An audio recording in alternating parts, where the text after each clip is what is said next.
ನನ್ನ ಲೈಫಲ್ಲಿ ಕೆಲವ್ರನ್ನ ನಾನು ಮೀಟ್ ಮಾಡಿದಾಗ ಅನ್ಸುತ್ತೆ ದಟ್ ಪಾದರಸದ ಥರ ಇರ್ತಾರೆ ಗೊತ್ತಾ, ಸಿಕ್ಕಾಪಡೆ active, always on their toes, ಬೆಳಗ್ಗಿಂದ ರಾತ್ರಿವರೆಗೂ ಏನೋ ಒಂದು ಮಾಡ್ತಿರ್ತಾರೆ, ವಾರದಲ್ಲಿ 7 ದಿನ ಬ್ಯುಸಿ ಇರ್ತಾರೆ. You are one such person Roopa ಅವರೇ. ಆ್ಯಂಡ್ ಐ ಥಿಂಕ್ ಅದು ನಾವೇ ಕಲ್ಟಿವೇಟ್ ಮಾಡ್ಕೊಳಕ್ಕಾಗಲ್ಲ. ಅಂದರೆ ಇವಾಗ ಹೊಸದಾಗಿ ನಾನು ಮಾಡ್ಕೋತೀನಿ ಅನ್ನೋರಿಗೆ ಬಹಳ ಕಷ್ಟ. ಅದೊಂಥರ ಇನ್ಬಿಲ್ಟ್ ಇರಬೇಕು. ನೀವು ಚಿಕ್ಕ ವಯಸ್ಸಿಂದಾನು ಡಾನ್ಸ್ ಹೇಳ್ಕೊಡ್ತಿದ್ರಿ, ಬಟ್ಟೆಗಳನ್ನ ಹೊಲ್ಕೊಡ್ತಿದ್ರಿ, ಬ್ಯೂಟಿ ಪಾರ್ಲರ್ ಕೋರ್ಸ್ ಕೂಡ ಮಾಡಿದ್ರಿ.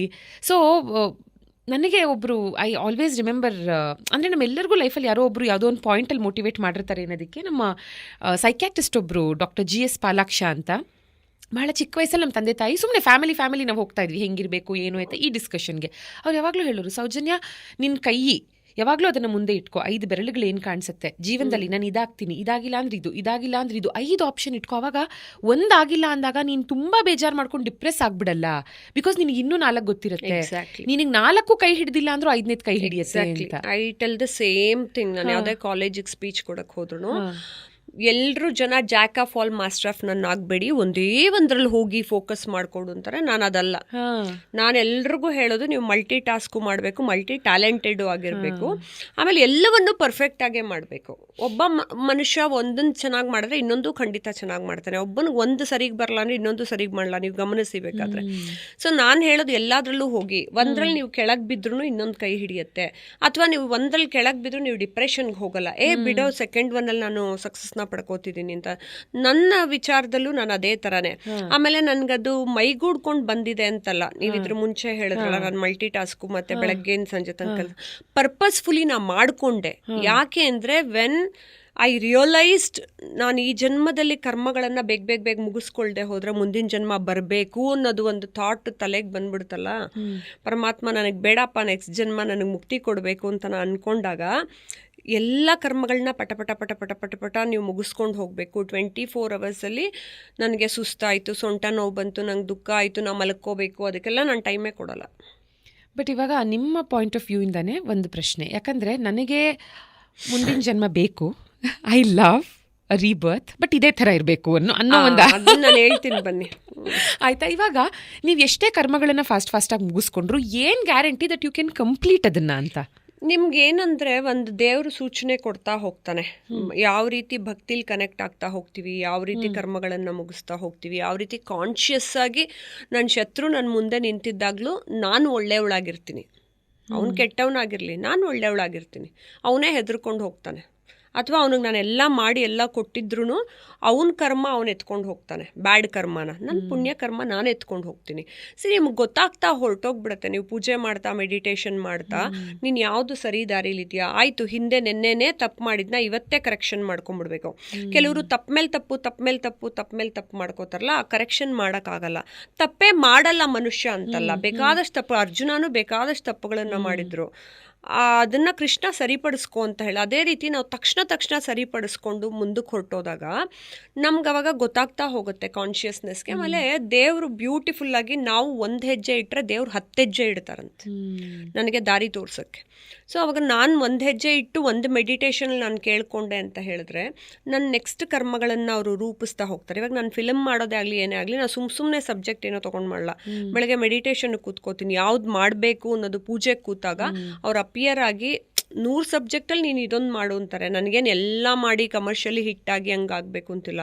ನನ್ನ ಕರ್ಮಗಳನ್ನು ಮುಗಿಸ್ಕೋಬೇಕು, ಎಲ್ಲದರಲ್ಲೂ ಸಕ್ಸಸ್ಸನ್ನು ಕಾಣ್ತೀವಿ ಅಂತಲ್ಲ, ನೀ ಎಲ್ಲ ಫಿನಿಶ್ ಮಾಡಿ ಮುಂದಕ್ಕೆ ಹೋಗಬೇಕು. ಮುಂದಿನ ಜನ್ಮ ನಿಮಗೆ ಸಿಗಬೇಕು ಅಂತ ನೀವು ಆಸೆ ಪಡ್ತೀರ, ನಾನು ಎಲ್ರಿಗೂ ಹೇಳ್ತೀನಿ, ಖಂಡಿತ ನಿಮ್ಗೆ ಇದೇ ಥರ ಇದಕ್ಕೂ ಬೆಟರ್ ಲೈಫ್ ಸಿಕ್ಕಿದ್ರೆ ಯಾವಾಗಲೂ ಒಳ್ಳೆಯದು. ನಮ್ಮದು 3 ಜನ್ಮದ ಕರ್ಮಗಳು ಕೌಂಟ್ ಆಗತ್ತೆ.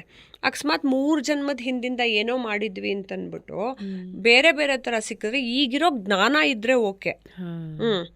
ಆಮೇಲೆ ನಮ್ಗೆ ಯಾವುದೇ ರೀತಿ ಅಂಗವೈಫಲ್ಯತೆ ಇಲ್ಲ, ಅದಕ್ಕಾಗಿ ನಾವು ಕೆಲಸಗಳನ್ನು ಮಾಡ್ಕೊಂಡು ಹೋಗ್ತಾ ಇದ್ದೀವಿ. ಅದರಲ್ಲೂ ನಮ್ಗಳಿಗೆ ಸೋಂಬೇರಿತನ, ನಿಜವಾಗ್ಲೂ ಹೇಳಬೇಕು ಅಂದ್ರೆ ನಾವೇನು ಆ ಥರ ಕರೆಕ್ಟಾಗೂ ಉಪಯೋಗಿಸ್ಕೊಳ್ಳಲ್ಲ. ಅದರಲ್ಲೂ ಟೈಮ್ ವೇಸ್ಟ್ ಮಾಡ್ಕೊಂಡೇ ಕೂತಿರ್ತೀವಿ, ಅರ್ಧ ಮಲಗಿರ್ತೀವಿ ರಾತ್ರಿ ಹೊತ್ತಲ್ಲ. ಸೊ ಆ ರೀತಿ ಪೂರ್ತಿ ನಿಭಾಯಿಸಬೇಕು. ಮುಂದಿನ ಜನ್ಮ ಚೆನ್ನಾಗಿರುತ್ತೆ ಅಂದರೆ ನಿಮಗೂ ಓಕೆ, ಬಟ್ ನನಗೆ ಐ ಫೀಲ್ ನನಗೆ ಇಲ್ಲಿಗಿಂತ ಮುಂದಿನ ಜನ್ಮ ಅಲ್ಲಿ ಚೆನ್ನಾಗಿರುತ್ತೆ.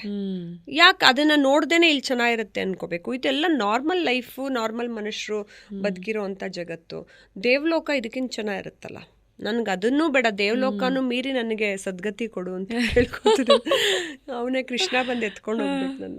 ವಾವ್. ಅದಕ್ಕೆ ನೋಡಿ, ನೀವೊಂದು ಮಾಡ್ರನ್ ಟಚ್ ಕೊಡ್ತೀರಾ ಅಂತಲೇ ಒಂದು ಬ್ಯೂಟಿಫುಲ್ ಹೆಸರನ್ನ ಇಟ್ಬಿಟ್ರಿ ನಿಮ್ಮ ಅಂಕಣಕ್ಕೆ, ಮಾಡ್ರನ್ ಆಧ್ಯಾತ್ಮ. ಎಷ್ಟು ಚೆನ್ನಾಗಿ ಕ್ವಿಕ್ಕಾಗಿ ಕನೆಕ್ಟ್ ಆಯಿತು ವಿತ್ ಪೀಪಲ್, ಓದುಗರೊಂದಿಗೆ. ಹೆಸರು ಯಾರು ಕಾಯಿನ್ ಮಾಡಿದ್ದು, ಹೇಗೆ ಹುಟ್ಕೊಳ್ತು, ಅದ್ರ ಹಿಂದಿನ ಹಿಸ್ಟ್ರಿ ಹೇಳಿ. ಆ್ಯಕ್ಚುಲಿ ಪಾಪ ನನಗೆ, ನಾನು ಟಿ ವಿ ಚಾನೆಲ್ಸಲ್ಲೆಲ್ಲ ಹಿಂಗೆ ಡಿಸ್ಕಷನ್ ಪ್ಯಾನಲ್ ಕೂತ್ಕೋತಿದ್ನಲ್ಲ, ಅವಾಗ ಇದೆಲ್ಲ ಮಾತಾಡ್ಬೇಕಾದ್ರೆ ಮೊದಲು ಚಾನೆಲ್ಗಳಲ್ಲಿ ದಿನಾ ಬೆಳಗ್ಗೆ ಕರೆದು ಬಿಡೋರು 10 ಗಂಟೆಗೆ, ಮೇಡಮ್ ಬನ್ನಿ ಡಿಸ್ಕಷನ್ಗೆ ಅಂತ.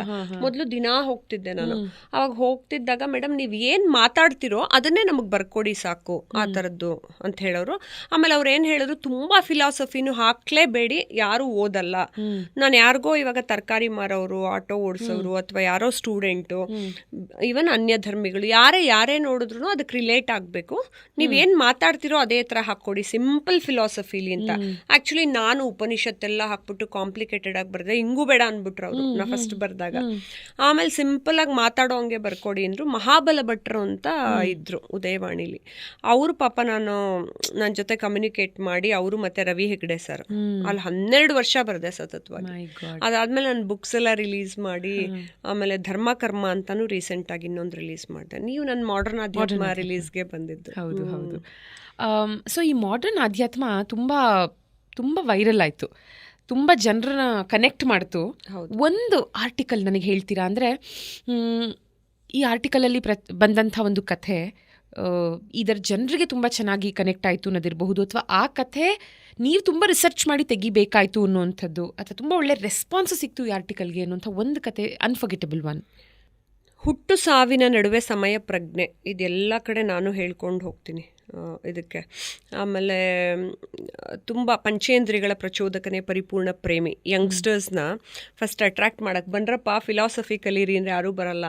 ಪಂಚೇಂದ್ರಿಯಗಳ ಪ್ರಚೋದಕನೇ ಪರಿಪೂರ್ಣ ಪ್ರೇಮಿ ಅಂದರೆ, ಹೌದಾ ಮ್ಯಾಮ್, ಹೆಂಗೆ ಅದು ಪರಿಪೂರ್ಣ ಪ್ರೇಮಿ ಆಗೋದು ಅಂತಂದರೆ ಅವಾಗ ಕಲ್ತ್ಕೊಳಕ್ಕೆ ಬರ್ತಾರೆ. ನೀ ಕಣ್ಣಲ್ಲಿ ನೋಡ್ಬಿಟ್ಟು ಲವ್ ಮಾಡಿದ ತಕ್ಷಣ ಮದುವೆ ಮಾಡ್ಕೊತಿಯಲ್ಲಪ್ಪ, ಅದಕ್ಕೆ ಅದು ವರ್ಕ್ ಆಗಲ್ಲ, ಯಾವಾಗಲೂ ನಿಂಗೆ ಡಿವೋರ್ಸು ಅನ್ನೋದು ಬಂದ್ಬಿಡುತ್ತೆ. ಅಥವಾ ಅದೇ ವ್ಯಕ್ತಿ ನಿನಗೆ ಬೋರಿಂಗ್ ಆಗಿ ಕೇಳಿಸ್ತಾಳೆ ಕಿವಿಗೆ 1 ವರ್ಷ ಆದಮೇಲೆ, ಏನು ಅಷ್ಟು ಕಿರ್ಚ್ತೀಯ, ಇಡು ಫೋನು ಅಂತ ಇಡ್ತಾರೆ. ಮೊದಲು ನೀನು ಎಷ್ಟು ಚೆನ್ನಾಗಿ ಮಾತಾಡ್ತಿದ್ಯಾ ಅಂತಾರೆ. ಅದಕ್ಕೆ ಪಂಚೇಂದ್ರಿಯಗಳು ಪರಿಪೂರ್ಣವಾಗಿ ಪ್ರಚೋದನೆ ಮಾಡಬೇಕು. ನಿನ್ಗೆ ಬರೀ ಕಣ್ಣಿಗೆ ಮಾತ್ರ ಎಷ್ಟು ಚೆನ್ನಾಗಿದ್ದಾಳೆ ಮಗ, ಮದ್ವೆ ಆಗ್ಬಿಡೋಣ ಅಂತ ಅನ್ಕೊಳಕ್ ಆಗಲ್ಲ. ಆ ಆರ್ಟಿಕಲ್ನ ಹುಡುಗರೆಲ್ಲ ಪೂರ್ತಿ ಓದೋರು. ಆಮೇಲೆ ಜೀವನಕ್ಕೆ ಮೋಟಿವೇಟ್ ಮಾಡೋ ಅಂಥದ್ದು ಹುಟ್ಟು ಸಾವಿನ ನಡುವೆ ಸಮಯ ಪ್ರಜ್ಞೆ. ಅಂದರೆ ಯುವರ್ ಲೈಫ್ ಸ್ಟಾರ್ಟ್ಸ್ ನೌ ಅಂತ ಪರಮಾತ್ಮ ನಿನ್ನ ಬಿಸಾಕ್ತಾನೆ ಭೂಮಿ ಮೇಲೆ. ನೀನು ಹೆಂಗೆ ಅದ್ರ ಸಮಯದ ಹಿಂದೆ, ಕಾಲದ ಹಿಂದೆ ಹುಡುಕೊಂಡು ನೀನು ಹೆಂಗೆ ಟಕ ಟಕ ಟಕ ಟಕ ಅಂತ ಓಡಬೇಕು, ನಿನಗೆ ಆ ಸಮಯ ಪ್ರಜ್ಞೆ ಇರಬೇಕು. ಯಾಕೆ ಇದು ಬರ್ದೆ ಅಂದರೆ, ಎಲ್ಲರೂ ಲೇಟಾಗಿ ಬರ್ತಾರೆ. ನೀವು ಯಾವುದೋ ಒಂದು ಟೈಮ್ ಹೇಳಿ ಲೇಟಾಗಿ ಬರ್ತಾರೆ. ಮೇಡಮ್ ಟ್ರಾಫಿಕ್ ಇದೆ ಅಂತ ಗೊತ್ತು, ನೀನು ಅರ್ಧ ಗಂಟೆ ಮೊದಲೇ ಹೊರಡಬೇಕು. ನಿನ್ನ ಸಾವಿನ ಟೈಮು, ಹುಟ್ಟಿನ ಟೈಮು ನಿನಗೆ ಕಾಯ್ದಿಲ್ಲ ತಾನೆ, ಅದ್ರ ಪಾಡ್ಗೆ ಅದು ಹಾಕತ್ತೆ. ಇವನ್ ಸೂರ್ಯೋದಯ, ಚಂದ್ರೋದಯ, ಎವ್ರಿಥಿಂಗ್ ಅದ್ರ ಟೈಮಿಗೆ ಕರೆಕ್ಟ್ ಆಗತ್ತೆ. ಮನುಷ್ಯ ಒಬ್ಬನೇ ಹಿಂಗೆ ರೀಸನ್ ಕೊಡೋದು, ನನಗೆ ಟೈಮ್ ಇಲ್ಲ, ನಾನು ಹಿಂಗೆ ಅಂದ್ಕೊಂಡೆ, ಟ್ರಾಫಿಕ್ ಇತ್ತು, ಅದಕ್ಕೆ ಲೇಟಾಗಿ ಬಂದೆ, ಇದಕ್ಕೆ ಹಿಂಗಾಯಿತು ಅನ್ನೋದ್ರಲ್ಲಿ ಜೀವನದಲ್ಲಿ ಎಷ್ಟೋ ಒಳ್ಳೊಳ್ಳೆ ವಿಚಾರಗಳನ್ನ ಕಳ್ಕೊಂಡ್ಬಿಡ್ತಾರೆ ಮನುಷ್ಯರು. ಸೊ ಆರ್ಟಿಕಲ್ ಎಲ್ರಿಗೂ ರಿಲೇಟ್ ಆಗಿತ್ತು. ಯಾವ್ದಾದ್ರು ಒಂದು ಕಾಂಟ್ರವರ್ಷಿಯಲ್ ಆರ್ಟಿಕಲ್ ಇದೆಯಾ? ಅಂದರೆ ನೀವೊಂದು ಒಳ್ಳೆ ಉದ್ದೇಶ ಇಟ್ಕೊಂಡು ಬರೆದ್ರೆ ಅದು ಫುಲ್ ಕಾಂಟ್ರವರ್ಸಿ ಆಗೋಯ್ತು ಅನ್ನೋಂಥದ್ದು. ವಿಧಾನಸೌಧದ ಗೊತ್ತಿಲ್ಲ, ನಾನು ನಿಮ್ಮನ್ನು ಕೇಳ್ತಾ ಇದ್ದೀನಿ. ಆ ಥರದ್ದಿದೆ. ಒಬ್ಬ ಮಹಿಳೆ ವಿಧಾನಸೌಧಕ್ಕೆ ಭೇಟಿ ಮಾಡಿದಾಗ ಯಾವ ರೀತಿ ಎಲ್ಲರೂ ಟ್ರೀಟ್ ಮಾಡಿದ್ರು ಮಹಿಳೆನ ಅಂತ ಅನ್ನೋದು. ನಾನು ನಿಧಾನಸೌಧ ಅಂತ ಬರೆದಿದ್ದೆ. ನಿಧಾನ ಎಲ್ಲ ಕೆಲಸ ಒಂದೊಂದು ಫೈಲು ಅಲ್ಲಿ ಹೋಗೋದು ಅಂತ. ಅವ್ರು ಆಮೇಲೆ ಇಲ್ಲ, ಒಬ್ಬ ಮಹಿಳೆ ವಿಧಾನಸೌಧಕ್ಕೆ ಭೇಟಿ ಮಾಡಿದಾಗ ಅಂತ ಇನ್ನೊಂದು ಬರೆದ್ರು. ಒಬ್ಬ ಹುಡುಗಿನ, ನಿನ್ ಸೀರೆ ಎಷ್ಟು ಚೆನ್ನಾಗಿದೆ, ನಿನ್ ಪರ್ಫ್ಯೂಮ್ ಎಷ್ಟು ಚೆನ್ನಾಗಿದೆ, ನೀನ್ ನೋಡಕ್ ಎಷ್ಟು ಚೆನ್ನಾಗಿದ್ಯಾ ಅನ್ನೋದ್ರಲ್ಲೇ ಕಾಲ ಕಳ್ಕೊಂಡು ಯಾವ ಫೈಲನ್ನು ಮೂವ್ ಮಾಡಿದೆ, ಏನು ಕೆಲಸ ಮಾಡಿಕೊಡ್ದೆ ಓಪನ್ ಆಗೇ ಹೇಳೋರು, ಮೇಡಮ್ ನಿಮ್ದು ಇವತ್ತೇ ಕ್ಲಿಯರ್ ಮಾಡಿಬಿಟ್ರೆ ನೀವು ಆಮೇಲೆ ನಮ್ಮ ಆಫೀಸಿಗೆ ಬರಲ್ಲ, ಅದಕ್ಕೆ ನೀವು ಇನ್ನೂ ಬರಬೇಕಲ್ವ, ದಿನ ಬರ್ತಾ ಇರಿ, ಅದಕ್ಕೆ ಮಾಡೋಣ ಅಂತ ಹಂಗೆ ಇಟ್ಕೊಳ್ತಿದ್ರಲ್ಲ ಅದು. ಅವಾಗ ಏನು ಮಾಡಿದ್ರು ಗೊತ್ತಾ, ಎಲ್ಲ ಮಿನಿಸ್ಟ್ರುಗಳು ನಂದು ಆರ್ಟಿಕಲ್ನ ಫೋಟೋ ಕಾಪಿ ಜೆರಾಕ್ಸ್ ಮಾಡಿ, ಸರ್ ರೂಪಾ ಅಯ್ಯರಿಂಗ್ ಬರೆದುಬಿಟ್ಟಿದ್ದಾರೆ ಆರ್ಟಿಕಲ್ಲು, ಎಲ್ರ ಬಗ್ಗೆ ಹುಷಾರಾಗಿರಿ, ಮತ್ತು ಬಂದರು ನೋಡಿ ಅವ್ರು ಕಾಫಿ ಕೊಡಿಸಿ, ಇಲ್ಲಾಂದರೆ ಅವರು ನೆಕ್ಸ್ಟ್ ನಮ್ಮ ಮೇಲೂ ಬರೆದು ಬಿಡ್ತಾರೆ ಅಂತ ಆ ಥರ ಎಲ್ಲ ಅವಾಗ ಹರಡಿಸಿದ್ರು. Well, talking about your beauty, Roopa Iyer ಏನು ಹೇಳಿದ್ರಿ ನೀವು, ಬನ್ನಿ ಮೇಡಮ್ ದಿನಾಗ್ಲೂ ಸೀರೆ ಚೆನ್ನಾಗಿದೆ ಮೇಡಮ್, ಪರ್ಫ್ಯೂಮ್ ಚೆನ್ನಾಗಿದೆ ಮೇಡಮ್, ಸುಮಾರು ಕಾಂಪ್ಲಿಮೆಂಟ್ಸು ಎಸ್ಪೆಷಲಿ ಇನ್ ದಿಸ್ ಫೀಲ್ಡ್ ಸಾಕಷ್ಟು ಸಿಕ್ಕಿರುತ್ತೆ. ಆ್ಯಂಡ್ ನಿಮಗೆ ಪ್ರಪೋಸಲ್ಸು ಸಿಕ್ಕಾಬಡೆ ಬಂದಿದೆ ಗೊತ್ತು ನನಗೆ. ಅಂದರೆ ಮದುವೆ ಆಗಬೇಕು ಅಂತ ಹೊರಟಾಗಲಿ ಮ್ಯಾಟ್ರಿಮೋನಿಯಲ್ ಸೈಟ್ಸಿಂದಾನೇ ಒಂದು 700 ಪ್ರಪೋಸಲ್ಸ್ನ ನೀವು ರಿಜೆಕ್ಟ್ ಮಾಡಿದ್ದೀರಾ. ಅದಲ್ದಿರಾ ಹೊರಗೆ ಬರುವಂಥ I love you, will you marry me, ಬರ್ತೀಯಾ ಡಿನ್ನರ್ಗೆ ಹೋಗೋಣ, ನನಗೆ ಫಸ್ಟ್ ಪ್ರಪೋಸಲ್ ನೆನಪಿದೆಯಾ ನಿಮಗೆ? ಅವಾಗೆಲ್ಲ ಇಲ್ಲ ನಂಗೆ, ಅವಾಗೆಲ್ಲ ಪಾಪ ಫಸ್ಟ್ ಪ್ರಪೋಸಲ್ ಅಂದರೆ ನನಗೆ ಫೋನು ಅವೆಲ್ಲ ಇರ್ತವೆ. ಯಾರೋ ಇರ್ಬೋದು ಫೋನ್ ಎತ್ಬಿಟ್ಟು ಮಾತಾಡ್ತಿರ್ಲಿಲ್ವಲ್ಲ, ಅದೇ ಇರ್ಬೋದು ಫಸ್ಟ್ ಪ್ರಪೋಸಲ್. ಯಾರೋ ಫೋನ್ಗಳು ಮಾಡಿಬಿಟ್ಟು ವಾಯ್ಸ್ ಗೊತ್ತಾಗ್ತಿರ್ಲಿಲ್ವಲ್ಲ, ಹಾಗೆ ಅಂತ ಧೈರ್ಯವಾಗಿ ಹುಡುಗರು ಬಂದು ಕೇಳ್ತಿರ್ಲಿಲ್ಲ. ಅವಾಗೆಲ್ಲ ಹೆದರ್ಕೊಳ್ಳೋರು. ಆಮೇಲೆ ಇದೆಲ್ಲ ನಾನು ರಿಜೆಕ್ಟ್ ಮಾಡಿದ್ದು ಅದು ಇದೆಲ್ಲ ಕೆಲವಷ್ಟು ಬೇಕು ಅಂತಲೇ ಮಾಡಿದೆ. ಅದಕ್ಕೆ ಮ್ಯಾಟ್ರಿಮೋನಿಯಿಂದನೇ ಅವ್ರನ್ನೆಲ್ಲ ಮೀಟ್ ಮಾಡಿನೇ ಇದು ಮಾಡಿದೆ. ಯಾಕೆಂದರೆ ಹೆಣ್ಮಕ್ಳು ಅಂತ ಹೇಳಿದ್ರೆ ಯಾವ ಸಮಾಜದಲ್ಲಿ ತುಂಬ ಲೋ ಲೆವೆಲಲ್ಲಿ ನೋಡಬೇಕು, ಮತ್ತು ಹೆಣ್ಮಕ್ಳು ಅಂದರೆ ಸುಮ್ಮನೆ ಬ್ಯೂಟಿಗೋಸ್ಕರ ಮದುವೆ ಆಗಬೇಕು, ಅಥವಾ ಹೆಣ್ಮಕ್ಳು ಅಂದರೆ ನಾವು ಜೀವನ ಕೊಟ್ಟು ಇವ್ರನ್ನ ಒಂದು ಸರ್ಕಲಲ್ಲಿ ಕಂಟ್ರೋಲಲ್ಲಿ ಇಟ್ಕೋತೀವಿ ಅಂತ ನೋಡ್ಕೋತಾರಲ್ಲ, ಆ ಥರ ಎಲ್ಲ ಅಲ್ಲ ಅಂತ ನಾನು ಅವ್ರಿಗಿಂತ ಜ್ಞಾನ ಪಡ್ಕೊಂಡಿದ್ದೀನಿ ಅನ್ನೋದನ್ನು ನೀವು ಸರಿಯಾಗಿ ಬೆಳೆಸಿಲ್ಲ ನಿಮ್ಮ ಮಗನ್ನ ಅಂತ ಕೆಲವ್ರಿಗೆ ತೋರಿಸೋದಕ್ಕೂ ಅದೆಲ್ಲದಕ್ಕೂ ನಾನು ಟ್ರೆಡಿಷ್ನಲ್ ಆಗಿ ಸೀರೆ ಉಟ್ಕೊಂಡೆ ಹೋಗಿ ಭೇಟಿ ಮಾಡ್ತಾ ಅದೆಲ್ಲ ಮಾಡಿ ನಾನು ರಿಜೆಕ್ಟ್ ಮಾಡ್ತಿದ್ದೆ. Okay okay. ಬಟ್ ಯಾಕೆಂದ್ರೆ ನಾ ಅಹಂಕಾರದಿಂದ ಅಲ್ಲ, ನಾನು ಹೇಳೋದು ಅವ್ನು ನೋಡೋಕೆ ಚೆನ್ನಾಗಿರ್ಲಿಲ್ಲ ಅಂತನೂ ಅಲ್ಲ. ಚೆನ್ನಾಗಿರೋ ಹುಡುಗರೇ ಇದ್ರು, ತುಂಬ ಕಂಪ್ನಿ CEO ಗಳು, ಪ್ರೆಸಿಡೆಂಟ್ಗಳು, ವೈಸ್ ಪ್ರೆಸಿಡೆಂಟ್ ಅಂಥವರು ಇದ್ದರು, ವೆಲ್ ಸೆಟಲ್ಡ್ ಇದ್ದರು, ತುಂಬ ದುಡ್ಡು ಇಟ್ಕೊಂಡ್ರವ್ರು ಇದ್ದರು, 10 ಕಾರ್ ಇಟ್ಕೊಂಡ್ರವ್ರು. ಅವರೆಲ್ಲ ಏನೂ ಇಲ್ಲ ನಿಮ್ಮ ಮಗಳು ಒಪ್ಕೊಂಡ್ರೆ ಸಾಕು ಮದುವೆ ಮಾಡ್ಕೋತೀವಿ ಅನ್ನೋರು ಇದ್ದರು. ಆದರೆ ನಾನೇ ಬೇಡ ಅಂತ ನಾನು ಆಗಲಿಲ್ಲ. ಯಾಕೆ ಅಂದರೆ ಅವ್ರುಗಳಿಗೂ ಒಂದು ರಿಯಲೈಸ್ ಆಗಬೇಕು. ಸುಮ್ಮನೆ ಬ್ಯೂಟಿಫುಲ್ ಆಗಿದ್ದಾಳೆ ಹುಡುಗಿ ಅಂತ ಮದುವೆ ಮಾಡ್ಕೊಂಬಿಡೋದಲ್ಲ. ನಾನು ಇದೇ ಪ್ರಶ್ನೆ ಕೇಳ್ತೆ, ಯಾಕೆ ಮದುವೆ ಮಾಡ್ಕೋಬೇಕು ನೀವು ನನ್ನ ಅಂದರೆ ಬ್ಯೂಟಿಫುಲ್ ಆಗಿರೋರು 100 ಜನ ಹುಡುಗಿರು ಸಿಗ್ತಾರೆ, ಆ ಥರ ಅಲ್ಲ. ಅದು ಎವ್ರಿ ಇಂಡಿವಿಜುವಲ್ ಪರ್ಸನ್ಗೆ ಒಂದು ಗುಡ್ ಕ್ವಾಲಿಟೀಸ್ ಇರುತ್ತೆ, ಅದು ಕರೆಕ್ಟಾಗಿ ಮ್ಯಾಚ್ ಆಗಬೇಕು. ಮತ್ತು ಫ್ಯಾಮಿಲಿಲಿ ತಾಯಿಗೆ ರೆಸ್ಪೆಕ್ಟ್ ಕೊಟ್ಟಷ್ಟೇ ಹೆಂಡ್ತಿಗೆ ರೆಸ್ಪೆಕ್ಟ್ ಕೊಡಬೇಕು. ತುಂಬ ಜನ ಹುಡುಗರು ತಾಯಿನ ತುಂಬ ಪ್ರೀತಿಸ್ತಾರೆ, ಅದೇ ಹೆಂಡ್ತಿನ ಬೈಯೋದು, ಹೊಡೆಯೋದು, ಅವಾಚ್ಯ ಶಬ್ದಗಳಿಂದ ಹೇಳೋದು, ಆ ಕುಟುಂಬನ ಹೀಯಾಳಿಸೋದು ಎಲ್ಲ ಮಾಡ್ತಾರೆ. ತುಂಬ ಮಾಡೋರು ಈಗ ಒಂದು 15 ಇಯರ್ಸಿಂದ ನೋಡಿ ಕಮ್ಮಿ ಆಗ್ತಾ ಬಂದಿದೆ, ಉಲ್ಟಾ ಆಗಿದೆ. ಈಗ ಹುಡುಗಿರು ಮಾಡೋಕ್ಕೆ ಶುರು ಮಾಡಿದ್ದಾರೆ, ಹುಡುಗರ ಕಡೆಯಿಂದ ಇದಾಗ್ತಾ ಇದೆ. ಸೊ ಅದು ಇವಾಗ ಬದಲಾಗ್ತಾ ಇದೆ. ಅವಾಗ ಏನು ಅಂದ್ರೆ ಹುಡುಗರು ಅಂದ್ರೆ ದೇವಲೋಕದಿಂದಾನೇ ಇಳ್ಕೊಂಬಂದ್ಬಿಡ್ತಾರೆ ಹುಡುಗರು, ಹುಡುಗಿರನ್ನ ಸೆಲೆಕ್ಟ್ ಮಾಡ್ಕೊಂಡು ಇದ್ ಮಾಡ್ತಾರೆ ಅನ್ನೋದಕ್ಕೆ ನಾನು ಬನ್ನಿ ಇವಾಗ ನಾ ಮಾಡಿಸ್ತೀನಿ ಅಂದ್ಬಿಟ್ಟು, ಅದೇ ನಾನು ಕೆಟ್ಟದಾಗಿ ದುರಾಂಕಾರದಿಂದ ಮಾಡಲಿಲ್ಲ. ಬಟ್ ಕೆಲವ್ರಿಗೆ ಅದು ಬೇಕಾಗಿತ್ತು, ಅನಿವಾರ್ಯತೆ. ಅಪ್ಪ ಅಮ್ಮಂದ್ರೂ ಆ ಬುದ್ಧಿ ಕಲ್ತ್ಕೋಬೇಕಿತ್ತು. ಯಾಕೆಂದರೆ ನೀವು ಪೂರ್ಣ ಮಟ್ಟದಲ್ಲಿ ಏನೂ ಹೇಳ್ಕೊಟ್ರಲ್ಲ ಮಕ್ಕಳಿಗೆ, ಒಂದು ಸಂಸ್ಕಾರ ಇರಲ್ಲ, how to behave with a women ಅನ್ನೋದು ಗೊತ್ತಿರಲ್ಲ, ಮಾತಾಡೋ ಕಲ್ಚರ್ ಗೊತ್ತಿರಲ್ಲ, ಬಾಡಿ ಲ್ಯಾಂಗ್ವೇಜ್ ಗೊತ್ತಿರಲ್ಲ. ಸುಮ್ಮನೆ ನಾವು ಶ್ರೀಮಂತರು, ನಾವು ಮದುವೆ ಆಗ್ಬಿಡ್ಬೇಕು. ನೀವು ಶ್ರೀಮಂತರು ಅಂದರೆ ಆಗ್ಬಿಡ್ಬೇಕಾ? ನಾನು ಅದಕ್ಕೆ ಯಾವುದು ಶ್ರೀಮಂತಿಗೆ ದುಡ್ಡು ಅದು ಯಾವುದರಿಂದನೂ ನಾನು ಹೋಗ್ತಾನೆ ಇರಲಿಲ್ಲ. ನನ್ನನ್ನು ಅದು ಯಾವುದರಿಂದನೂ ಜನ ನನ್ನ ಕಂಟ್ರೋಲ್ ಮಾಡೋಕ್ಕೆ ಸಾಧ್ಯನೇ ಇಲ್ಲ. ಒಂದು ಅಧಿಕಾರದಿಂದ, ಒಂದು ದುಡ್ಡಿಂದ ನಾನು ಅದು ಯಾವುದಕ್ಕೂ ಬೀಳೋಳಲ್ಲ. ನೀವು ಯಾರಿಗಾದರೂ ಪ್ರಪೋಸ್ ಮಾಡಿ ರಿಜೆಕ್ಟ್ ಆಗಿರೋದು? ಖಂಡಿತ ಇಲ್ಲ. ನಾನು ಅದೇ ಎಲ್ಲರಿಗೂ ಹೇಳ್ತಿರ್ತೀನಿ, ಹಂಗೆ ನಾನು ಯಾರು ಪ್ರಪೋಸ್ ಮಾಡೋ ಲೆವೆಲ್ ಇದ್ದಿದ್ರೆ ಓಡ್ ಹೋಗಿ ಅವನನ್ನು ಹಿಡ್ಕೊಂಡು ಹೆಂಗಾರ ಮಾಡಿ ಮದುವೆ ಮಾಡ್ಕೊಳ್ತಿದ್ದೆ, ಅಷ್ಟು ಹಠವಾದಿ ನಾನು ಆ ಪ್ರಪೋಸ್ ಮಾಡೋ ಲೆವೆಲ್ಗೆ ಒಂದು ವ್ಯಕ್ತಿ ಯಾರೂ ನನಗೆ ಸಿಕ್ಕಲಿಲ್ಲ. ಏನು ಅಂತ ಹೇಳಿದ್ರೆ ನಾನು ಅದೇ ನಾ ಮದುವೆ ಆಗ್ಬೇಕಾದ್ರೂ ಗೌತಮ್ಗೆಲ್ಲ ಅದೇ ಕಂಡೀಷನ್ ಹಾಕಿದೆ. ಐ ಲವ್ ಯು ಅಂತ ಹೇಳೋದು ಕೂಡ ನನ್ನ ತಾಳಿ ಕಟ್ಟಿದ ಮೇಲೇ ನನ್ನ ಕನ್ಫರ್ಮೇಷನ್ ಯಾರು ನನ್ನ ಜೀವನದ ಸಂಗಾತಿ ಅಂತ. ತಾಳಿ ಕಟ್ಟಿದ ತಕ್ಷಣವೇ ಆಮೇಲೆ ಹೇಳೋದು ನಾನು, ಅದಕ್ಕೆ ಮುಂಚೆ ಹೇಳಲ್ಲ. ನಂದೊಂದು ಪ್ರಿನ್ಸಿಪಲ್ಸ್ ಇಟ್ಕೊಂಡಿದ್ದೆ ನನ್ನ ಲೈಫಲ್ಲಿ. ಆಮೇಲೆ ನಾನು ತುಂಬ ಫೆಮಿನೈನ್ ಕ್ವಾಲಿಟೀಸ್ ಇಟ್ಕೊಂಡ್ರು ಅಂತ ವ್ಯಕ್ತಿ ನಾನು. ಹೆಣ್ಣು ಅಂದರೆ ಹೀಗೆ ಇರಬೇಕು, ಅವಳು ಇಷ್ಟೆಲ್ಲ ಸಂಸ್ಕಾರ ಕಲ್ತಿರ್ಬೇಕು, ಆಮೇಲೆ ಸೀರೆನೇ ಉಟ್ಕೋಬೇಕು. ನೀವು ಗಮನಿಸಿ, ನಾನು ಚಿಕ್ಕ ವಯಸ್ಸಿಂದ ಸೀರೆ ಉಟ್ಕೊಂಡ್ಬಂದಿದ್ದೀನಿ. ಎಲ್ಲ ನೀವು ನೋಡಿದ್ರೆ ನೀವು ನಂಬಲ್ಲ, ನಾನು 5ನೇ ಕ್ಲಾಸಲ್ಲಿ ಇದ್ದಾಗಲೇ ನಮ್ಮ ಅಮ್ಮನಿಗೆ ಅಮ್ಮ ಸೀರೆ ಉಡ್ಸು ಅಂತ ಸ್ಕೂಲ್ಗೆ ಸೀರೆ ಉಟ್ಕೊಂಡು ಹೋಗಿದ್ದೀನಿ 2-3 ಸತಿ. ನಮ್ಮಮ್ಮ ಬೇಡ ಅಂದರೆ ಬಸ್ಸಲ್ಲೆಲ್ಲ ಚಿಕ್ಕ ಮಗುನೇ ನಾ ಸೀರೆ ಉಟ್ಕೊಂಡು ಹೋಗಿದ್ದೀನಿ. ನಂಗೆ ಸೀರೆ ಉಟ್ಕೊಂಡು ದೊಡ್ಡವಳ ಥರ ಕಾಣಿಸ್ಕೋಬೇಕು ಅಂತ ನಂಗೆ ಇಷ್ಟ. ಆಮೇಲೆ ಇಷ್ಟು ದೊಡ್ಡ ಕುಂಕುಮ ಇಟ್ಕೋತಿದ್ದೆ, ಪುಡಿ ಕುಂಕುಮ. ನೀವು ಗಮನಿಸಿದ್ರೆ ನಾವು ಮೊದಲಿಂದ ದೊಡ್ಡ ಹುಡುಗಿ ಥರ ಕಾಣಿಸ್ಕೋಬೇಕು ಅಂತ. ಆಮೇಲೆ ನಾವೆಲ್ಲ ಹಂಗೆ ಟ್ರೆಡಿಷ್ನಲ್ ಆಗಿದ್ದಾಗ ಹುಡುಗರು ಹಂಗಿರಬೇಕು ಅಂತ ನಾನು ಎಕ್ಸ್ಪೆಕ್ಟ್ ಮಾಡ್ತೀನಿ, ಅದ್ರಲ್ಲಿ ತಪ್ಪೇನಿಲ್ಲ. Correct absolutely. ಮದುವೆ ಬಗ್ಗೆ ನೀವೇನು ಹೇಳಿದ್ರಿ, ತಾಳಿ ಕಟ್ಟಿದ ನಂತರನೇ ಐ ಲವ್ ಯು ಅನ್ನೋದು ಬರಬೇಕು ಅಂತ. ಮದುವೆ ನಿಮ್ಮದು ತುಂಬ ಇಂಟ್ರೆಸ್ಟಿಂಗ್ ಆಗಿದೆ. 8 ದಿನಗಳ ಕಾಲ ಮದುವೆ ಆದ್ರಿ. 8-10 ದಿನ ಮಾಡ್ಕೊಂಡೆ. ಓ ಮೈ ಗಾಡ್. ಸೊ ಹೇಗೆ ಒಂದೊಂದು ದಿನದ್ದು? ಅದು ಎಷ್ಟೊಂದ್ ತರ ವಿವಾಹಗಳಿದೆ. ಅದರಲ್ಲಿ ನಾನು ಬ್ರಹ್ಮ ವಿವಾಹನೇ ಆಗ್ಬೇಕು. ಯಾಕೆಂದ್ರೆ ಇವನ್ ಗರುಡ ಪುರಾಣದಲ್ಲೂ ಕೂಡ ಒಬ್ಬ ತಂದೆ ತಾಯಿಗೆ ಸಂಸ್ಕಾರ ಮಾಡುವಂತಹ ಪುತ್ರ ಆಗಿರ್ಲಿ ಅಥವಾ ವ್ಯಕ್ತಿ ಆಗಿರ್ಲಿ, ಪುತ್ರ ಇಲ್ಲ ಅಂದ್ರೆ ಆ ವ್ಯಕ್ತಿಗಳು ಬ್ರಹ್ಮ ವಿವಾಹವನ್ನೇ ಆಗಿರ್ಬೇಕು. ಅಂದ್ರೆ ಅದರಲ್ಲಿ ಪೈಶಾಚ್ಯ ವಿವಾಹ ಇದೆ, ಬೇರೆ ಬೇರೆ ಥರದ್ದೆಲ್ಲ ಇದೆ, ಗಾಂಧರ್ವ ವಿವಾಹ ಇದೆಲ್ಲ. ಬ್ರಹ್ಮ ವಿವಾಹದಲ್ಲಿ ಶಾಸ್ತ್ರೋಕ್ತವಾಗಿ ನಾವು ಅಷ್ಟು ದಿನ ಅಷ್ಟು ಶಾಸ್ತ್ರಗಳನ್ನು ಮುಗಿಸ್ಕೊಂಡು ಹಾಗೆ ಮದುವೆ ಆಗಬೇಕು ಅಂತ ಇರೋದು. ಆ್ಯಕ್ಚುಲಿ ನನಗೆ ಕೈಲಾಸ ಮಾನಸರೋವರದಲ್ಲಿ ಮದುವೆ ಆಗಬೇಕು ಅಂತ ಇಷ್ಟ ಇತ್ತು. ಇವರೆಲ್ಲ ಯಾರೂ ಬರಲ್ಲ ಅಂದ್ರು, ಅಷ್ಟು ದೂರ, ಹೈ ಆಲ್ಟಿಟ್ಯೂಡು ಇಡೀ ಫ್ಯಾಮಿಲಿ ಬೇರೆ ಬರಬೇಕಲ್ಲ. ಅದಕ್ಕೆ ಆಮೇಲೆ ಅದನ್ನೆಲ್ಲ ಅದೇ ರೀತಿ ನಾನೇ ರಿಸರ್ಚ್ ಮಾಡಿ ಬರೆದಿಟ್ಕೊಂಡು ಆಮೇಲೆ ಹೇಳಿ ಭಾಷ್ಯಂ ಗುರುಗಳು ಪಾಪ ಮಾಡಿಸ್ಕೊಟ್ಟಿದ್ದು ನಂಗೆ ಮದುವೆ. ಅಂಡ್ ಕೈಲಾಸ ಮಾನಸ ಸರೋವರದ ಬಗ್ಗೆ ಮಾತಾಡ್ತಾ 3 ಸಲ ಹೋಗಿದ್ದೀರಾ ನೀವು ಮಾನಸ ಸರೋವರಕ್ಕೆ. ನನ್ನ ಜೀವನದ ಒಂದು ಬಹುದೊಡ್ಡ ಆಸೆ, ನನ್ನ ಪ್ಲೀಸ್ ಪ್ಲೀಸ್ ಪ್ಲೀಸ್. ಬಟ್ ನೀವು ಒಂದು ಇದ್ರಲ್ಲಿ ಹೇಳ್ತೀರಾ ಏನಂದ್ರೆ, ನಾನು ಯಾರ ಜೊತೆನೂ ಟ್ರಾವೆಲ್ ಮಾಡೋದಕ್ಕೆ ಇಷ್ಟಪಡಲ್ಲ, ಬಿಕಾಸ್ ಅವ್ರು ಇಲ್ಲಿ ಬಂದು ಅಯ್ಯೋ ನನ್ನ ಮಗು ಏನ್ ಮಾಡ್ತಿದ್ಯೋ ಗಂಡ ನೋಡಿದ್ದೀನಿ ನಾನದು. So let me promise that ನಾನು ನಿಮ್ ಜೊತೆ ಕೈಲಾಸ ಮಾನಸ ಸರೋವರಕ್ಕೆ ಬರ್ಬೇಕಾದ್ರೆ ಮನೇಲಿ ಹೇಳ್ಬಿಡ್ತೀನಿ ದಟ್ ನೆಕ್ಸ್ಟ್ 10-15 ದಿನ ಎಷ್ಟು ದಿನ ಎಸ್ ಕಾಲ್ ಮಾಡಲ್ಲ, ಮೆಸೇಜ್ ಮಾಡಲ್ಲ, ಏನು ಎಕ್ಸ್ಪೆಕ್ಟ್ ಮಾಡಬೇಡಿ ಅಂತ. ನಾವಿಬ್ರು ಬರೀ ನಮಗೆ ಖುಷಿ ಕೊಡುವಂತ ಕಥೆಗಳನ್ನ ವಿಷಯಗಳನ್ನ ಮಾತಾಡ್ತಾ.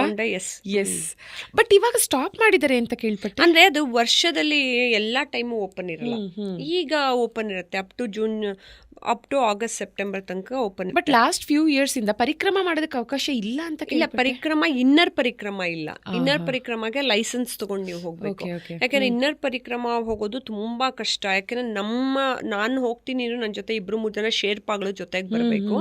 ಅದು ರಾಕ್ ಒಳಗಡೆ ಇರೋದು ಬಂಡೆ ರೆಗ್ಯುಲರ್ ಸ್ನೋಫಾಲ್ಗಿಂತ ಜಾಸ್ತಿ ಸ್ನೋಫಾಲ್ ಆಗಿ ತುಂಬ ಮೈನಸ್ ಅಲ್ಲಿ ಇರುತ್ತೆ. ಅಲ್ಲಿ ಹೋಗೋದು ಕಷ್ಟ. ಬೇರೆ ಪರಿಕ್ರಮ ನಾವು ಒಂದು 10 ಬೆಟ್ಟಗಳು ಸುತ್ತ ಆಗ್ತೀವಲ್ಲ, ಅದಕ್ಕೆ ಹೋಗೋದಕ್ಕೆ ಸ್ನೋಫಾಲ್ ಕಮ್ಮಿ ಇರುತ್ತೆ, ಮಳೆ ಕಮ್ಮಿ ಇರುತ್ತೆ, ಅದರಲ್ಲಿ ಸುತ್ತಾಕೋಬಹುದು. ಅದು 3 ದಿನ ತಗೊಳುತ್ತೆ. ಇದು ಒಳಗಡೆ ಇನ್ನರ್ ಪರಿಕ್ರಮ ತನಕ ಜನ ಬರಕ್ಕೆ ಹೆದರ್ಕೋತ. ಅಂದ್ರೆ ನನ್ನ ಅಮ್ಮನ್ ಕರ್ಕೊಂಡು ಹೋಗೋಕೆ ಒಬ್ಬ ಗೈಡ್ ಬೇಕಲ್ಲ, ಶೇರ್ಪಾ ಬೇಕಲ್ಲ, ಅವನ್ ಬರಕ್ಕೆ ಹೆದರ್ಕೋತಾನೆ. ಇದು ಬರುತ್ತೆ ಔಟರ್ ಪರಿಕ್ರಮ, ನೀವು ಯಾವಾಗ ಬೇಕಾದ್ರೂ ಮಾಡ್ಬೋದು. ಮಾನಸರೋವರ ತನಕ ಹೋದಾಗ್ಲೂ ತುಂಬ ಇವಾಗ ಫೆಸಿಲಿಟೀಸ್ ಚೆನ್ನಾಗಿದೆ. ನಾನು ಹೋದಾಗ ಬರೀ ಮಡ್ ರೋಡ್ ಇತ್ತು, ಹಿಂಗೆ ಗಾಡಿ ಹೋಗೋದು ದಡ ಅಂತ ಬರೀ ಧೂಳಿತ್ತು. ಈಗೆಲ್ಲ ಅಲ್ಲಿ ಚೆನ್ನಾಗಿ ಮಾಡ್ಕೊಂಬಿಟ್ಟಿದ್ದಾರೆ ರೋಡೆಲ್ಲ. ಅದರಿಂದ ಇವಾಗ ಸ್ವಲ್ಪ ಸುಲಭ, ಮೊದಲಷ್ಟು ಕಷ್ಟ ಇಲ್ಲ. So you can come please. ಆಮೇಲೆ ನೀವಲ್ಲಿ ಹೋಗ್ಬೇಕಾದ್ರೆ ನೀವ್ ಹೇಳೋದಲ್ಲ ಡಿಟ್ಯಾಚ್ಮೆಂಟ್, ನಾನು ನೀವು ಡಿಸಿಷನ್ ತಗೊಳ್ಳೋದಲ್ಲ. ನೀವೇ ಬಂದ್ಮೇಲೆ ನೀವು ತುಂಬಾ ಎಲ್ಲ ಮರೆತು ಪರಮಾತ್ಮಲೆ ಅದೊಂಥರ ಡಿಫ್ರೆಂಟ್ ವರ್ಲ್ಡ್, ಆ ಎನರ್ಜಿಗೆ ನೀವು ಕನೆಕ್ಟ್ ಆಗಿ ಹೋಗ್ತೀರಾ. ಆವಾಗ ನಿಮ್ಗೆ ಗೊತ್ತಿಲ್ದಂಗೆ ದ ಪರ್ಪಸ್ ಆಫ್ ಲೈಫು, ನೀವು ಯಾರು, ಈ ದೇಹ ಏನು ಅಲ್ಲ, ನಾನು ಪರಮಾತ್ಮ ಎಷ್ಟೋ ಜನ್ಮಗಳಿಂದ ಕನೆಕ್ಟ್ ಆಗಿದ್ದೀವಿ, ನನ್ನ ಎನರ್ಜಿ ಅವನ ಜೊತೆ ಮರ್ಜ್ ಆಗಿದೆ, ಅಲ್ಟಿಮೇಟ್ಲಿ ನಾನು ಅವನನ್ನು ಹೋಗಿ ಸೇರಬೇಕು ಅನ್ನೋದು ನಿಮ್ಗೆ ಗೊತ್ತಾಗ್ತಾ ಹೋಗುತ್ತೆ. ಸೊ ನಾನು ರೀಸೆಂಟಾಗಿ ಅಂದರೆ ನಾನು ಒಂದು ಚಿಕ್ಕ ವಿಡಿಯೋಸ್ಗಳು ಸನಾತನ ಧರ್ಮಕ್ಕೆ ಸಂಬಂಧಪಟ್ಟ ಹಾಗೆ, ಪುರಾಣಗಳಿಗೆ ಸಂಬಂಧಪಟ್ಟ ಹಾಗೆ, ಥ್ಯಾಂಕ್ ಯು ಸೋ ಮಚ್ ಮಾಡ್ತಾ ರೀಸೆಂಟಾಗಿ ಮಾನಸ ಸರೋವರದ ಬಗ್ಗೆನೇ, ಕೈಲಾಸ ಪರ್ವತದ ಬಗ್ಗೆನೇ ಒಂದಷ್ಟು ರಿಸರ್ಚ್ ಮಾಡಿ ವಿಡಿಯೋಸ್ ಮಾಡಿ ಹಾಕಿದೆ. ಎಂಥ ಅದ್ಭುತವಾದ ರೆಸ್ಪಾನ್ಸ್ ಬಂತು ಅಂದರೆ, ವಿಡಿಯೋ ಮಾಡೋವಾಗಿಂದಲೇ ನನಗೆ ಗೂಸ್ ಬಂಪ್ಸ್. ಆ ರಿಸರ್ಚ್ ಮಾಡ್ತಾನೆ ಇನ್ನು ನೋಡಿದವ್ರಿಗೆ ಹೇಗೆ ಅನ್ಸತ್ತೆ ಅಂತ. ಆ್ಯಂಡ್ ಅದು ಮಾಡಿದ್ಮೇಲಂತೂ ಇನ್ನೂ ಜಾಸ್ತಿ ನನಗೆ, ನಾನು ಹೋಗಲೇಬೇಕು ಅಲ್ಲಿ, ಶಿವನ ನೋಡಲೇಬೇಕು, ಅದನ್ನು ಶಿವನ ಬೆನ್ನು ಮೂಳೆ ಅನ್ನೋ ಒಂದು ನಂಬಿಕೆ ಏನಿದೆ, ಅದನ್ನು ಲಲಾಟ. ಕಣ್ಣು ಹಿಂಗೆ 3ನೇ ಕಣ್ಣು ಹಿಂಗೆ ಒಂದು ಲೈನ್ ಇದೆ, ಮತ್ತೆ ಅದು ಇದಿದೆ. ಸೊ ಒಳಗಡೆ ನಿಜವಾಗ್ಲೂ ಶಿವ ಪಾರ್ವತಿ ಅವರ ಪರಿವಾರ ಅವ್ರದ್ದೆಲ್ಲ ಇದೆ ಅಂತಾನೆ ಅದಿರೋದು ಇರುತ್ತೆ. ನಮ್ಮ ಮನುಷ್ಯನ ಕಣ್ಣಿಗೆ ಕಾಣಿಸಲ್ಲ, ದಿವ್ಯ ಚಕ್ಷುಷ್ ಬೇಕು ಪರಮಾತ್ಮನ ನಾವು ಕಾಣಬೇಕು ಅಂದ್ರಲ್ಲ, ಅದು ಒಳಗಿರುತ್ತೆ. ಆ ಲೋಕಕ್ಕೆ ನಾವು ಹೋಗ್ಬೇಕಲ್ಲ. ಕರೆಕ್ಟ್. ಬಟ್ ಇವಾಗ ಮತ್ತೊಂದು ಲೋಕ, ದಟ್ ಇಸ್ ಬಣ್ಣದ ಲೋಕ. ಸೀರಿಯಲ್ಸ್ ಅಲ್ಲಿ ಕಾಣಿಸ್ಕೊಳ್ತಾ, ಅಲ್ಲಿಂದ ಫಿಲ್ಮ್ಸ್. ಸೊ ಮಹಾಮಾಯಿ ಎನ್ನುವಂಥ ಸೀರಿಯಲ್ ನಮ್ಮ ನಾಗಾಭರಣ ಅವರದ್ದು, ಅಲ್ಲಿಂದ ಪ್ರಾರಂಭವಾಗಿ ದಾಟು, ಅದಾದಮೇಲೆ ಇರ್ಬೋದು, ಮ್ಯಾಜಿಕ್ ಅಜ್ಜಿ ಇರಬಹುದು, ಅಭಿನಯಿಸಿದ್ದೀರಾ, ನಿರ್ದೇಶನ ಮಾಡಿದ್ದೀರಾ, ನಿರ್ಮಾಪಕಿಯಾಗಿ ಕೂಡ ಇದ್ರಿ. ಸೊ ನಿರ್ಮಾಪಕಿಯಾಗಿ ಕೂಡ ಒಳ್ಳೊಳ್ಳೆ ಸಿನಿಮಾಗಳನ್ನು ಕೊಡ್ತಾ ನೋಡಿ. ಕೆಲವೊಂದು ಸಿನಿಮಾಗಳು ಇಟ್ ಈಸ್ ಲೈಕ್ ಒಂದು ಮೈಲ್ ಸ್ಟೋನ್ ಸಿನಿಮಾ ಥರ ಕನ್ನಡ ಚಿತ್ರರಂಗದಲ್ಲಿ. ಅದರಲ್ಲಿ ಒಂದು ಸೊ ಅದರಲ್ಲಿನ ಅಭಿನಯದ ಬಗ್ಗೆ ಅಥವಾ ಅಲ್ಲಿನ ಒಂದು ಅದರಲ್ಲಿ ನಾನು ಆಕ್ಚುಲಿ ಮಾಡ್ಲೇ ಇಲ್ಲ, ಅದು ಲಿಸ್ಟ್ ಹಾಕಿದ್ದಾರೆ. ಏನಕ್ಕೆ ಅಂತ ಹೇಳ್ತೀನಿ, ನೀವೆಲ್ಲ ಫಿಲ್ಮ್ ನೋಡಿರ್ತಿರಲ್ಲ, ನಾನು ಎಲ್ಲೂ ಇಲ್ಲ. ನಾನು ಜ್ಞಾಪಿಸ್ಕೊತಾನೆ ಇದ್ದೆ ಎಲ್ಲಿ ಕಾಣಿಸ್ಕೊಳ್ತಾರೆ, ಬಟ್ ವಿಕಿಪೀಡಿಯಲ್ಲೂ ಇನ್ನೊಂದ್ಸಲ ನೋಡಿದೆ, ಓಕೆ ನಿಮ್ಮ ಹೆಸರಿದೆ ಅಲ್ಲಿ ಹಾಕಿದ್ದಾರೆ. ಅದೇನೋ ಎಷ್ಟೊಂದು ಫಿಲ್ಮ್ಗಳು, ನಾನು ಇಲ್ಲ. ನಾನು ಅದನ್ನ ಹೇಳ್ದೆ ಏನಕ್ಕೆ ಅಂತ ಹೇಳ್ತೀನಿ. ಅವರು ಕರೆದಿದ್ರು ಉಪೇಂದ್ರ ಸರ್ ನನ್ನ ಸ್ಕ್ರೀನ್ ಟೆಸ್ಟ್ ಕರೆದಿದ್ರು, ಅವಾಗ ಹೋಗಿದ್ದೆ. ಅದು ಒಂದು ಡ್ಯಾನ್ಸ್ ಮಾಡಬೇಕಿತ್ತು ಅದರಲ್ಲಿ. ನಾನು ಕ್ಲಾಸಿಕಲ್ ಡ್ಯಾನ್ಸರ್ ಆಗಿದ್ದರಿಂದ ಒಂದು ಡ್ಯಾನ್ಸ್ಗೆ ಅಂತ ಕರೆದ್ರು. ನಾನಂತೆ ಸರ್ ನಂಗೆ ಆ ಕಾಸ್ಟ್ಯೂಮ್ ಇಷ್ಟ ಇಲ್ಲ, ನಾನು ಹಾಕ್ಕೊಳ್ಳಲ್ಲ. ನೀವು ಮೊದಲಿಂದ ನನ್ನ ಗಮನಿಸಿದ್ರೆ ನಾನು ಯಾವುದೂ ಫಿಲಮ್ಗಳಲ್ಲೇ ಮಾಡಿರೋದು ಕಮ್ಮಿ. ನಾನು ಆ್ಯಕ್ಟಿಂಗ್ ಮಾಡು ಅಂತ ಹೇಳಿದ್ರು ಸೆಲೆಕ್ಟೆಡ್ ಸಿನಿಮಾಗಳಲ್ಲಿ ಮಾತ್ರ, ಅದು ಆರ್ಟ್ ಫಿಲಮ್ಗಳಲ್ಲಿ. ದಾಟು ತುಂಬ ಚೆನ್ನಾಗಿ ಕಾದಂಬರಿ ಆಧಾರಿತ, ಮುಖಪುಟ ನಾನೇ ಬರ್ಕೊಂಡಂಥ ಕತೆ, ಅದು ಬ್ಯೂಟಿಫುಲ್ ಆಗಿದೆ.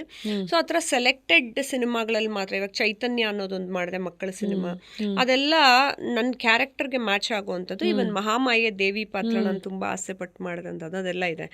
ಇದು ಏನಂದ್ರೆ ಸರ್ ನನ್ನ ಕರೆದಿದ್ರು ಇಂಟರ್ವ್ಯೂಗೆ. ಆಮೇಲೆ ಅದೊಂದು ಡ್ಯಾನ್ಸ್ ಯಾವುದೋ ಒಂದು ಮಾಡಬೇಕಾಗಿತ್ತು, ನಾನು ಅದು ಮಾಡಲ್ಲ ಅಂದೆ. ಅವಾಗ ತುಂಬಾ ಸತಿನೂ ಕೇಳಿದ್ರು ನನಗೆ, ಇಲ್ಲ ಮಾಡಿ ನೀವು ಸಣ್ಣಗೆ. ಅವಾಗ ಕಾಲೇಜಲ್ಲಿ ಮಾಡೆಲ್ ಎಲ್ಲ ಆಗಿದ್ನಲ್ಲ, ಮಿಸ್ ಕರ್ನಾಟಕ ಮತ್ತೆ ಬ್ಯಾಂಗ್ಳೂರ್ ಸೂಪರ್ ಮಾಡೆಲ್ ಎಲ್ಲ ಮಾಡಿ ಇಂದಾಗ ನಾ ಮಾಡಲಿಲ್ಲ.